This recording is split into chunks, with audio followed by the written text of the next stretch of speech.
Greetings, everyone, and welcome to another special Halloween Closer Look. Today, we're going to continue our journey through the many worlds of Hammer horror. Now, previously, we've taken a look at some of the more famous monsters, such as Dracula, Frankenstein, and the Mummy. But as Hammer was kind of putting out feelers, seeing what the public might want to see, and expanding their gothic horror repertoire, they put out movies featuring a lot of other monsters as well. So this is the first of two closer looks, in which we're going to take a look at those other monsters. Werewolves, vampires, but not Dracula, other vampires. A man who discovers the secret to immortality. And even the Phantom of the Opera. Today, on the Multimedia Chronicles.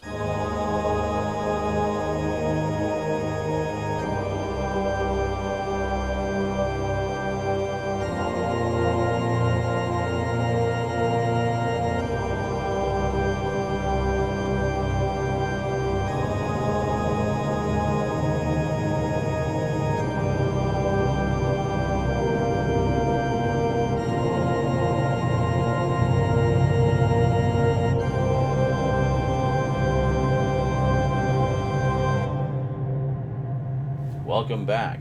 Well, as luck would have it, 3 of the 4 Blu-rays we're going to be looking at today are actually Scream Factory Collector's Editions. Yeah, so there's quite a lot to cover. These are pretty snazzy editions, so let's not waste any time. Let's head on down to the black table and check out some of Hammer Horror's other monsters.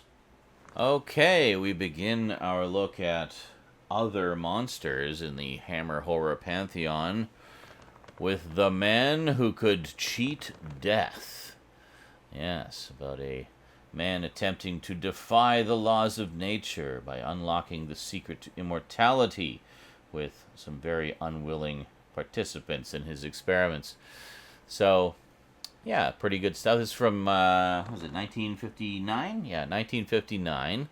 So, already having had success with Frankenstein and Dracula and the Mummy, Hammer was starting to branch out a little bit and see what other kinds of monsters the world might respond to. See what kind of sticks. So this one's from Kino Lorber. There are a few titles from Kino Lorber in the Hammer library. They don't have a lot compared to some of the other boutique labels, but they do have a few. So this one does have some extras on it. We got an audio commentary by film historian Troy Howarth, an interview with critic and novelist Kim Newman, an interview with author and historian Jonathan Rigby, and the original movie trailers. So, very nice little edition. Next up, we have a double feature of monster movies from Mill Creek. We have The Two Faces of Dr. Jekyll from 1960 and The Gorgon from 1964. That one's definitely a fan favorite. Very cool stuff. And just bare bones in this case. We don't have any extras. It's just the movies. But it is nice to have them in high definition. They are, of course, both on one disc, but it is a dual layer disc, so, you know, we get very nice bit rate there. Mill Creek's Blu-ray releases are actually pretty good from what I've seen. I don't really have any complaints there. I should mention also the 2 movies that are on this set are also on the 20-film Hammer Films Ultimate Collection that Mill Creek put out. So if you get this set, you don't need the double feature. But if all you have is the double feature, then you probably want to get this set because it'll have 18 other movies that aren't on that double feature set. So it's a very, very good collection. A lot of great movies on here. Some real rarities, too, actually, that aren't available anywhere else. Once again, as we've covered in a couple of the previous Hammer Closer Looks this Halloween season, Indicator Films has a couple of alternative options for you if you'd rather have your films organized individually rather than having them confined to double features or box set collections of multiple films. So, The Gorgon was originally released in Volume 1 of their Hammer Films box sets, which of course was a limited edition of 6,000 units and Region B locked. However, with Indicator's box sets, once they go out of print, they release all the films from those sets individually. The only difference is you don't get the pack-in booklets that they come with in the box sets. The other notable aspect is the individual releases not only have all of the same disc contents as the limited edition version, but are also region-free. So while the box sets are region B, the individual releases, the non-limited ones, are actually region-free. So even if you don't have a region-free Blu-ray player, you can play them no problem. So this, of course, is the individual non-limited release of The Gorgon, and as you can see, it is absolutely loaded with extras. Indicator really does not skimp on the extras. Literally every film they put out gets the royal treatment, and it's just fantastic. So they also put out The Two Faces of Dr. Jekyll, originally as part of Volume 4 of their boxed sets, and then released individually in a region-free, non-limited edition. And once again, absolutely loaded with extras. I mean, just look at all that stuff. It just blows the Mill Creek releases out of the water. It really does. So, if you'd like to get these for your collection so you can organize them the way you want, and not to mention get proper deluxe editions of all of these wonderful Hammer films, the Indicator Films releases are definitely an option to consider. As always, I will include Amazon links to these, along with everything else, in the description down below. Next up, we turn our attention to Scream Factory for 1961's The Curse of the Werewolf. Lovely collector's edition here. Funny enough, for all the monster movies that Hammer did, this is the only werewolf movie they did. The one and only, starring Oliver Reed as the Wolfman in question. So, yeah, I don't know why. Maybe it just didn't do particularly well, or who knows. I mean, Universal did tons of Wolfman movies, or at least had the Wolfman character appear in quite a few, but not Hammer. So here we have some original poster art, and then this, of course, is newly commissioned artwork. Very nice.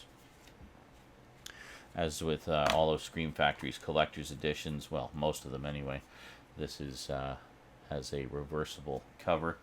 Underneath, you'll see that it's the new artwork there. You don't need to take that out.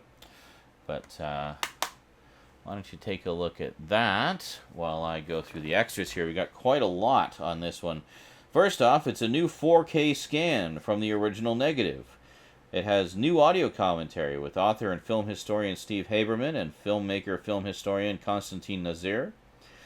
New The Men Who Made Hammer, Roy Ashton. Also, the making of The Curse of the Werewolf, including interviews with actors Catherine Feller and Yvonne Romaine, Mike Hill, art director Don Mingay, art department member Margaret Robinson, and filmmaker Jimmy Sangster. Lycanthropy, The Beast in All of Us, the original theatrical trailer, and a still gallery. So, quite a nicely loaded edition of this, of their one and only werewolf movie. It really got the royal treatment in this Scream Factory set. Next up, we have Hammer Films' take on the classic Phantom of the Opera. Yeah, there we go. Once again, in a nice collector's edition. Got lots of extras on there. And once again, if we slide this out, you can see we have the original movie poster. That one's actually pretty cool. I like that. I like that poster. And then different artwork. No, same. Sometimes they have different screenshots on the back, but it looks like actually no, they do. These two are different. The smaller ones are different. So anyway, if we crack it open, there we go. Very nice disc art there. So let's take a look at that. I'll go over the extras for you. So we have a new audio commentary by author and film historian Steve Haberman and filmmaker, film historian Konstantin Nazir. New audio commentary by film historians Troy Howarth and Nathaniel Thompson. The Men Who Made Hammer, Anthony Hines. We also have the TV version, so we actually have an alternate cut of this, which is very cool, the TV cut. The Making of the Phantom of the Opera, narrated by actor Edward D'Souza, plus interviews with Richard Golan, Alan Lavender, and Edward D'Souza. And the original theatrical trailer. So, quite nice. And this one is from 1962. There we go. Phantom of the Opera. And if you're wondering who plays the Phantom, it's Herbert Lom, who you may know as Chief Inspector Dreyfus from the Pink Panther movies. Yeah, he did a few horror. He was also Van Helsing in Jess Franco's Count Dracula with Christopher Lee. It was very cool. And then finally, we have Kiss of the Vampire. So yes, not part of the Dracula cycle. Nothing to do with that. This is a whole other vampire story, which is unrelated to those. Very nice. And there we go. And as always, we have the alternate movie poster artwork there. That's actually really nice. I like that. I like that poster. And then inside, there we go. So just a very lovely disc art. Now, does this one have different pictures? Yes, it does. Actually, very different pictures. If you look at that, they're completely different on the back. So, very cool. So why don't you take a look at that just while I go through the extras for you here. So we have a new 4K scan of the Interpositive, a new audio commentary with film historian and author Steve Haberman and film historian filmmaker Constantine Nazir, The Men Who Made Hammer, James Bernard, and another episode of Men Who Made Hammer, Bernard Robinson. Audio commentary with actors Edward D'Souza and Jennifer Daniel, moderated by Peter Irving, deleted scenes, and the theatrical trailer. So that's pretty nice. Now, I gotta say, something significant about these. This film, by the way, is from also from 1962. So they were starting to step up their horror output at this point. So something I should mention about these three, which is kind of special, is they all originally appeared in this set from Universal, the Hammer Horror 8-film collection. So Scream Factory made some kind of deal with Universal where they got at least 5 of the 8 films in this set, and so far the 5 that they've re-released, they've done in deluxe editions like this, like really giving them the royal treatment.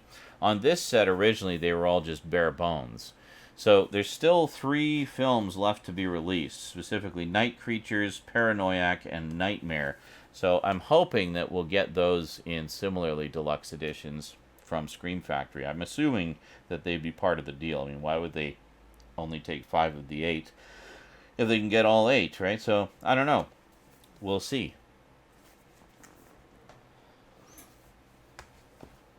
Anyway, that is part 1 of Hammer Horror's Other Monsters.